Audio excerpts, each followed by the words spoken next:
હું છું ગાયત્રી। મહત્વપૂર્ણ સમાચાર સૌથી પહેલા સામે આવે છે। પાટણના ધારાસભ્ય કિરીટ પટેલે સીએમ ભૂપેન્દ્ર પટેલને લેખિતમાં રજૂઆત કરી છે। તો પત્ર લખી આ રજૂઆત કરવામાં આવી છે।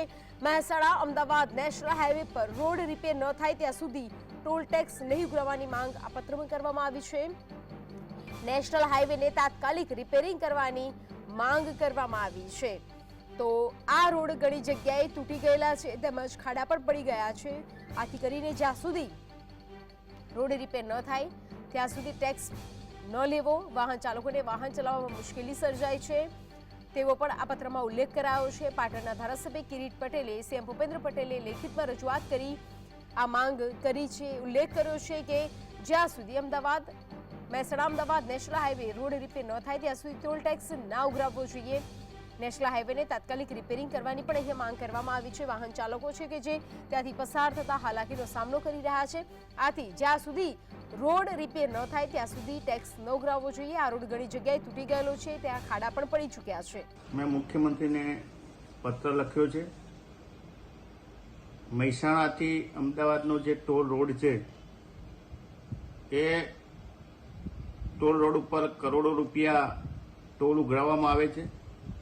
મને લાગે છે કે એની સમય મર્યાદા ક્યારની પૂરી થઈ હોવા છતાં પણ જુદી જુદી કંપનીઓને ઊંચા ભાવે ટોલ ઉઘરાવવાની કઈ રીતે સત્તા આપવામાં આવે છે સમજાતું નથી।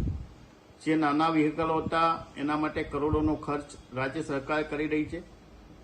જ્યારે કોઈ પણ વ્યક્તિ રોડનો ટોલ ઉઘરાવતી હોય, કોઈ પણ કંપની હોય, અને રોડ રિપેર કરવાની, એની સાર સંભાળ, એની દેખરેખ રાખવાની, એને મેન્ટેન કરવાની જવાબદારી એ જે તે કંપનીની હોય છે।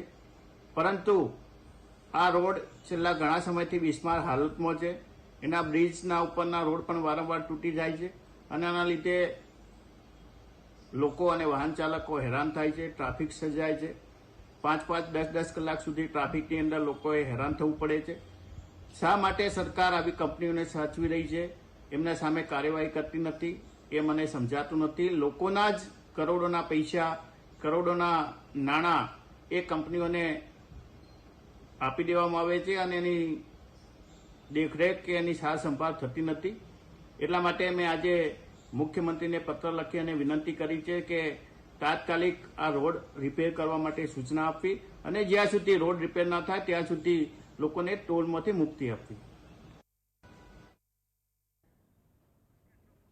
વધુ વિગતો સાથે સંવાદદાતા અલ્કેશ ફોનલાઈન પર જોડાઈ ગયા છે। અલ્કેશ, મુખ્યમંત્રીને પત્ર લખવામાં આવ્યો છે અને રોડ તૂટી ગયો છે, રિપેર ન થાય ત્યાં સુધી ટોલ માફીની માંગ કરવામાં આવી છે, શું છે વધુ વિગતો?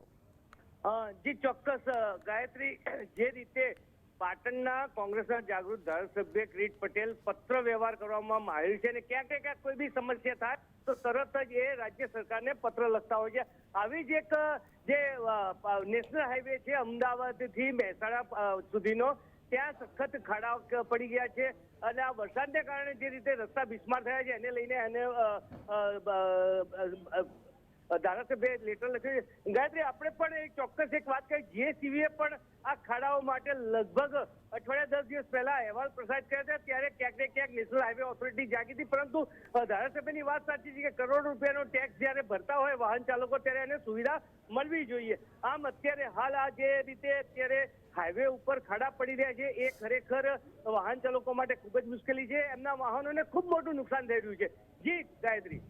જે અલ્કેશ જોડાઈ સમગ્ર માહિતી આપવા બદલ આપનો આભાર।